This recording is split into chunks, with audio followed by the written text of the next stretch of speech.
Hello students, I welcome you in the new chapter of economics, people as resource. I hope you are quite well at home and you have started your study as well. Now we are starting a new chapter, people as resource. Now, first I am telling you resource. What is the resource?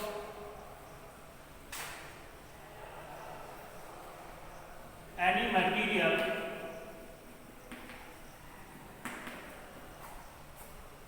which can satisfy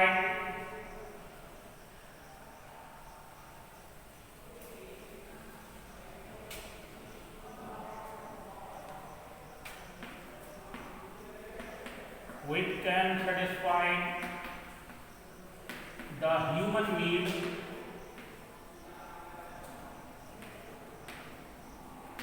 can be called resource.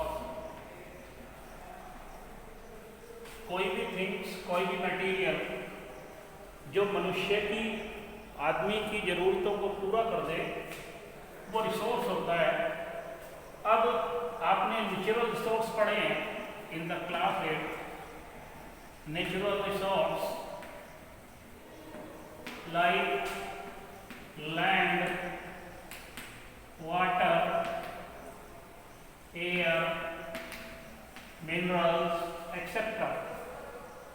हम लोग अभी तक यही पढ़े हैं कि land, water, air, minerals, these are the resource. But in this chapter we will study the people as resource. Then how can we people convert into a resource?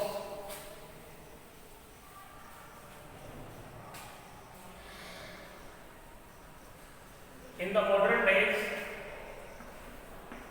population, जो population है, देश में रहने वाले जो लोग हैं, population is the asset, not liability.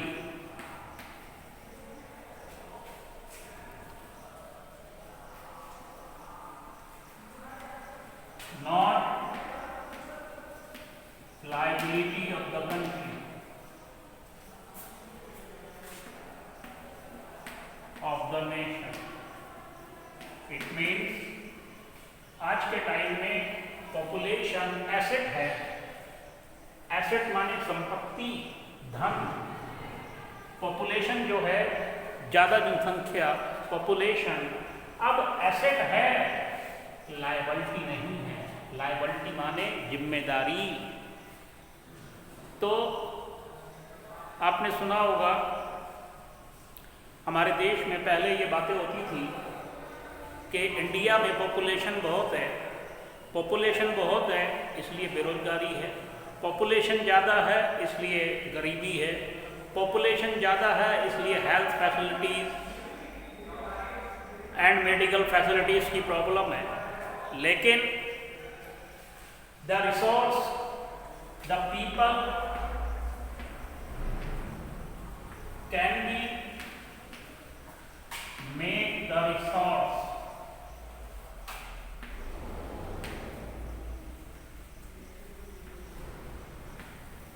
लोगों को रिसोर्स बनाया जा सकता है। कैसे? थ्रू द इन्वेस्टमेंट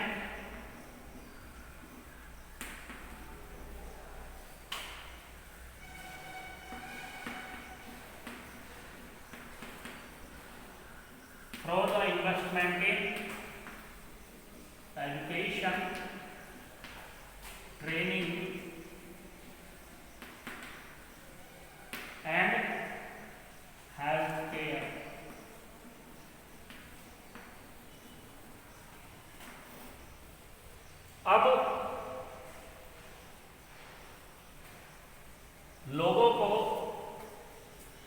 रिसोर्स बनाया जा सकता है, जो जनता है, जो लोग हैं, जो पीपल हैं, उनको रिसोर्स बनाया जा सकता है।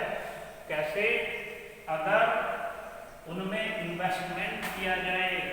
इन्वेस्टमेंट माने, इन्वेस्टमेंट को हिंदी में कहते हैं निवेश करना। निवेश का मतलब है पैसा किसी बिजनेस में, इंडस्ट्री में लगाना, और इस उम्मीद के साथ लगाना कि अगर ये इंडस्ट्री लगाएंगे, ये बिजनेस करेंगे तो इससे कई गुना वापस आएगा। ऐसे जगह पर पैसा खर्च करने को इन्वेस्टमेंट कहते हैं।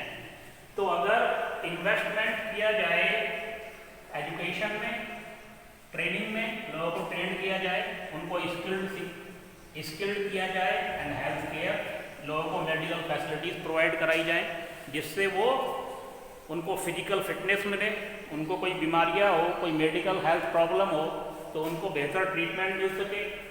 तो किस तरीके से लोगों को रिसोर्स बनाया जा सकता है? थ्रू द इन्वेस्टमेंट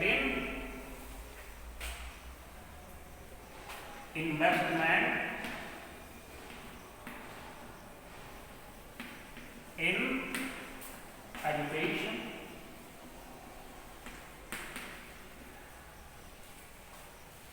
health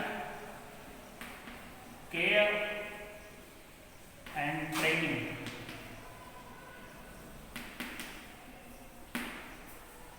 तो जो लोग हैं वो रिसोर्स कब बनेंगे? जब वो एजुकेटेड होंगे, जब वो पढ़े लिखे होंगे, जब वो ट्रेंड होंगे।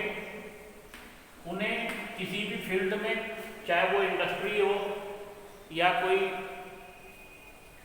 और हो, मैकेनिकल चीज़ें या कोई न्यू टेक्नोलॉजी का इस्तेमाल करना हो, अगर वो ट्रेंड हैं, एजुकेटेड हैं और फिजिकली फिट हैं,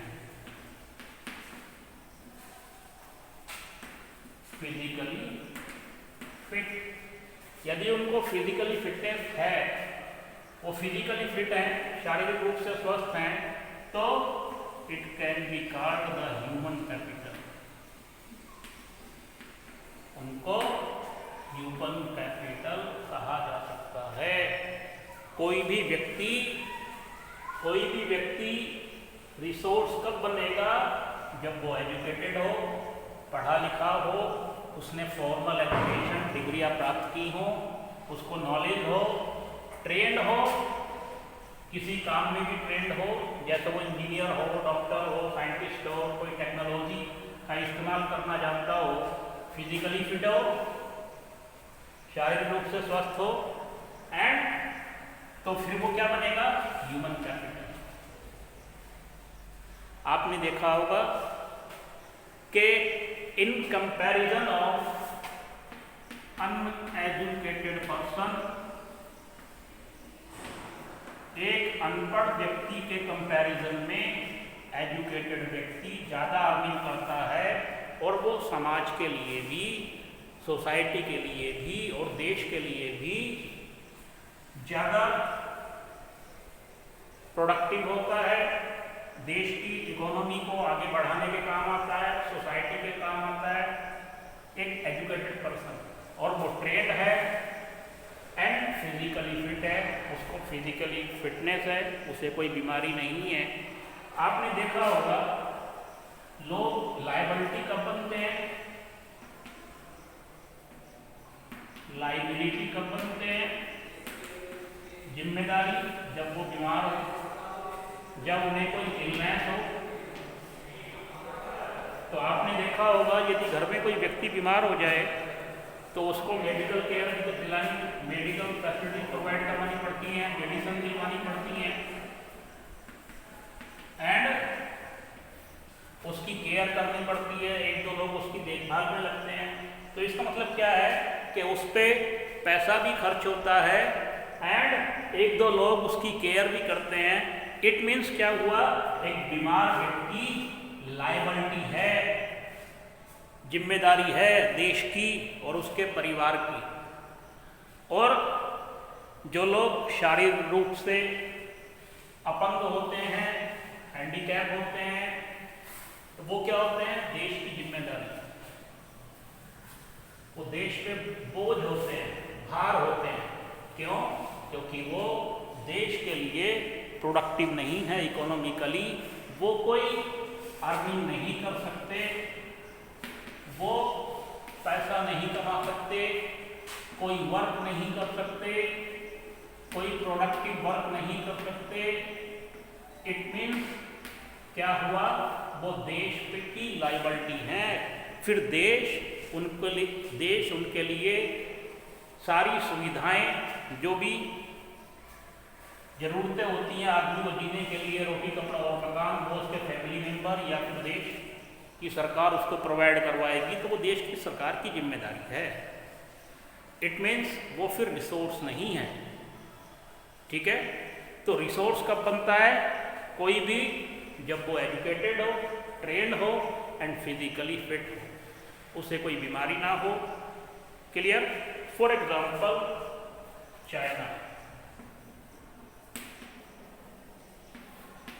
China has the world largest population. China में दुनिया की सबसे ज्यादा पॉपुलेशन है और इंडिया नंबर 2 है। तो चाइना में ओवर 145 करोड़ है चाइना की पॉपुलेशन, उसके बावजूद वो डेवलप्ड कंट्री है। उसके बावजूद वो डेवलप्ड कंट्री है। इट मीन्स उसकी जो वर्क फोर्स है वो बहुत पावरफुल है, प्रोडक्टिव है। उसकी जो वर्क फोर्स है, चाइना ने क्या किया, चाइना का जो डेवलपमेंट है वो लास्ट 20 ईयर्स का है। लास्ट 20 ईयर्स में चाइना डेवलपिंग से डेवलप्ड हो गया। कैसे?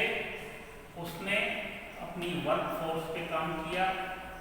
वो जो पॉपुलेशन थी जो कि देश पे बोझ बनी हुई थी, उनको एजुकेटेड बनाया, उनको स्किल्ड बनाया, उनको ट्रेन किया और लोगों ने अपने देश के लिए काम किया, नई टेक्नोलॉजी डेवलप की। चाइना की टेक्नोलॉजी दुनिया में चीपेस्ट टेक्नोलॉजी है। उसने काम क्या किया, सबसे सस्ती टेक्नोलॉजी बनाई। आज के टाइम में सबसे ज़्यादा मैन्युफैक्चरिंग चाइना में होती है। मोबाइल से लेकर के जो इंटरनेट नेटवर्किंग है, आईटी इंडस्ट्री में सबसे ज़्यादा काम, आईटी सॉफ्टवेयर इंडस्ट्री में सबसे ज़्यादा काम चाइना ने किया। उसकी टेक्नोलॉजी इस टाइम सस्ती है, वर्ल्ड नंबर 1 है। ठीक है, तो उसने क्या काम किया, अपनी वर्क फोर्स को, अपने लोगों को एजुकेटेड किया, ट्रेंड किया, स्किल्ड बनाया। उससे जब लोग एजुकेटेड हो गए, ट्रेन हो गए, स्किल्ड वो हो गए, तो उन्होंने क्या किया, फिर रिसर्च किए, नई नई रिसर्च की, नई नई टेक्नोलॉजी डेवलप की और देश को आगे बढ़ाया। इस तरीके से चाइना लार्जेस्ट पॉपुलेशन होने के बाद भी चाइना डेवलप्ड कंट्री है और अब वो अमेरिका से ऊपर पहुंचना चाहता है। Clear? It is the example of China. Another example,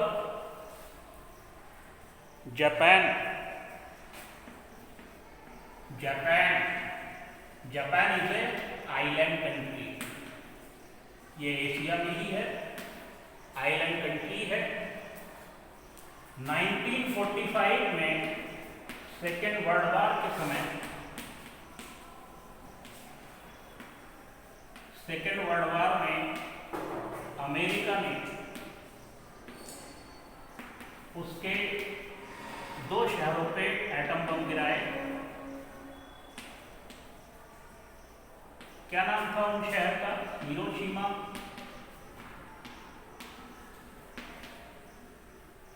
Nagasaki. Hiroshima and Nagasaki पे एटम बम गिराए, चाइना की इकोनॉमी तबाह हो गई, उसके बहुत ज़्यादा लोग मारे गए, इकोनॉमी बर्बाद हो गई, क्रम्बल हो गई, ठीक है। लेकिन उसके लोगों ने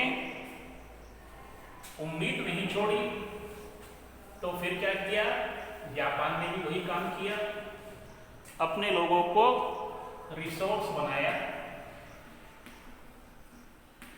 अपने लोगों को रिसोर्स कैसे बनाया, वही उनको एजुकेट किया, उनको ट्रेंड किया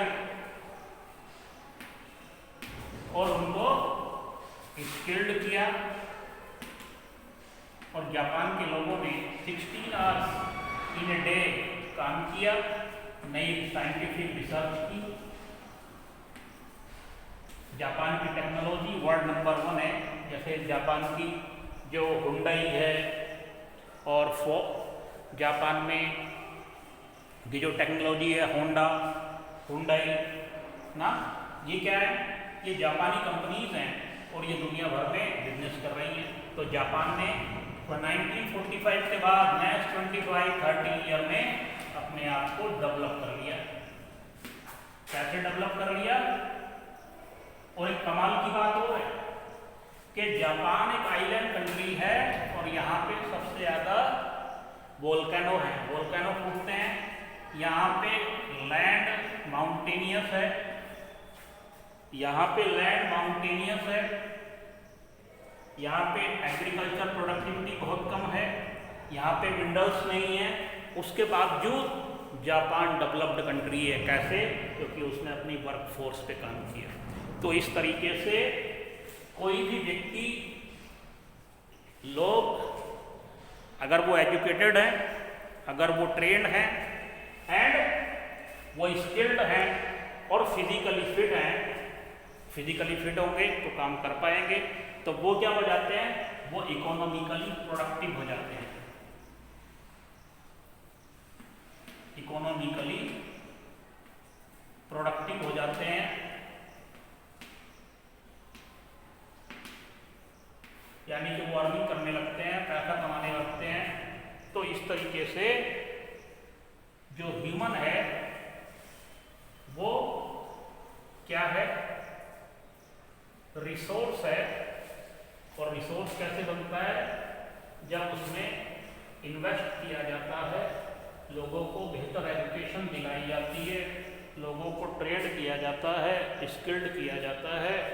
और दूसरी तरफ देखें तो ह्यूमन रिसोर्स